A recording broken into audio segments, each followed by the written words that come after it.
Nahajamo se v policijskih prostorih, policijskih postaje Moste, kjer vas pridržijo, če pač boste čez mejo tistih nekih prometov.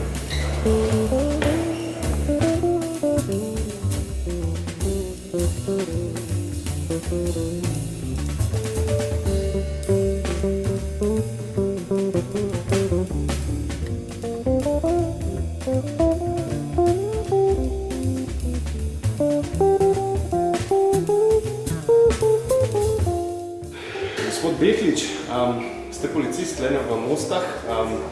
Koliko ljudi je povprečju v teh prostorih za pridržanje do streznitve ponavadi v povprečju zasedajo? No, na mesečni ravni je približno številka tam nekje okrog 200 oseb na mesec se giblje. 200 oseb, ki prenočijo na policijski postaji? No, zdaj prenočijo. Zdaj je odvisno od trenutka, ko jim je odvzeta prostost. Lahko so tudi podnevi, tako da je pa seveda jasen okvir. Od trenutka, ko mu je bila odvzeta prostost, pa do izpusta mora biti vsaj 6 ur, oziroma maksimum 12 ur pridržana oseba.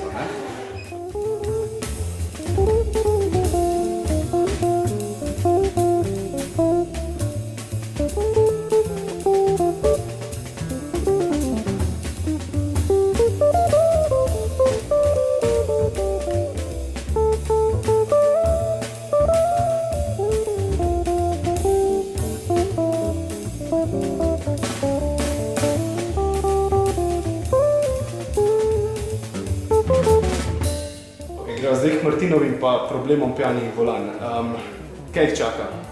Človeka, ki se usede pijanega za volan, policist ga ustav, ga pridrži, kakšen je postopek, kako poteka ta zgodba? No, sej Martino ali kakršnokoli drugo, za nas je to ne irelevantno.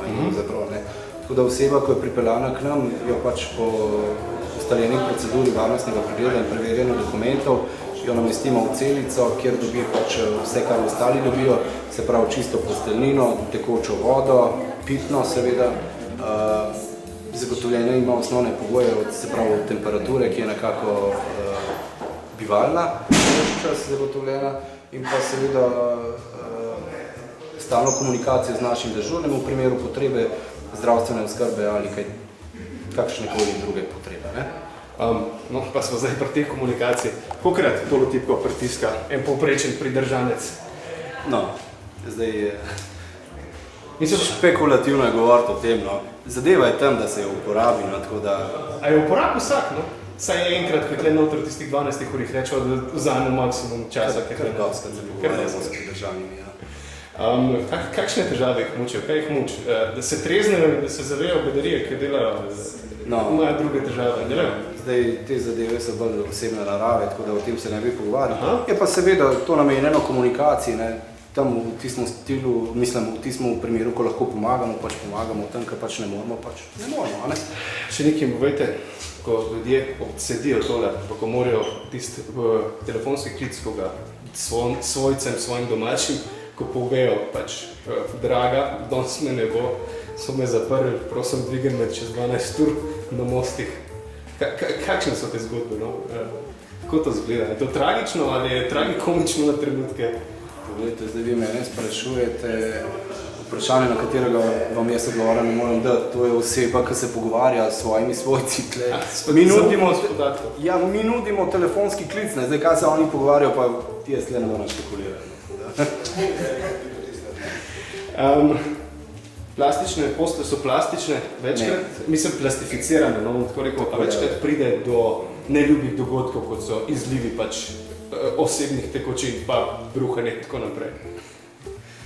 No, srečujemo se z marsičem, no, tako bom rekel, imamo zagotovljeno čistilno službo, ki zadeve vsakič ustrezno dezinficira, ne glede na to, ali so prišli taki neljubi dogodki, kot ste omenili, ali redno delo, v glavnem vsaka celica je vsakič očiščena, tako da je ustrezno pripravljena za naslednjo osebo. Ne. Prav tako tudi posteljnina in vse ostalo.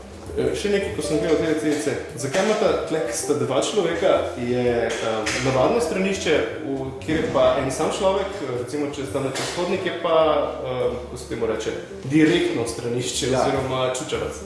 Ja, glejte, gre se za pri projektu, no, ko smo delali, smo načrtovali desna stran je pravzaprav namenjena za te, kot ste omenili, pridržane iz naslova Zakon o varnosti cestnega prometa, Zakon o prekrških, se pravi, gre za kratkoročno pridržanje. Ne. In če se navežem na izlive, kot ste jih prej omenili, obstaja večja možnost, da bi bilo tam bolj umazano. Ne. Ker tukaj osebe obstanejo tudi do 48 ur, ne? Tako da načeloma pazijo svoje prostore, v katerih bivajo. Ne? Tako da tudi samo čiščenje je lažje potem, ko imamo na tleh odvod. Ne? Še nekaj povejte, je gospod Zidar bil tle v teh istih celicah? Ja, seveda je bil, se ste snemali, ne? A je bil v enojni ali bil v tej z dvemi postelji? Lejte, celice so vse enake, okay. Tako da... Hvala. Pa.